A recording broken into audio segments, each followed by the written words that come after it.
This video is brought to you by HostGator.com.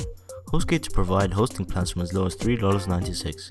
Whether you're at the start of your business or the peak of it, HostGator caters for all. To receive a 25% discount, enter the promo code TOPOFTHETECH, all capitals.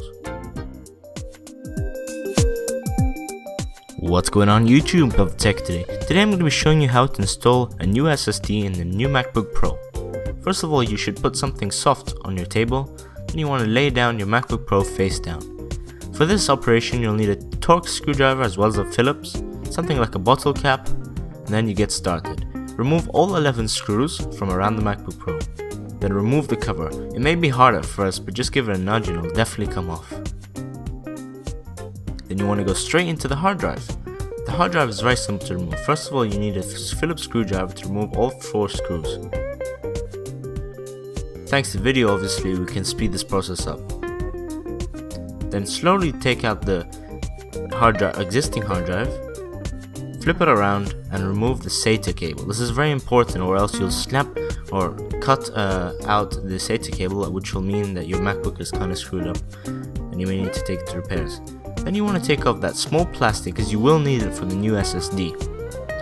Then you need the Torx TX screwdriver to remove the 4 screws around the hard drive. And you repeat the process and put it back onto the SSD.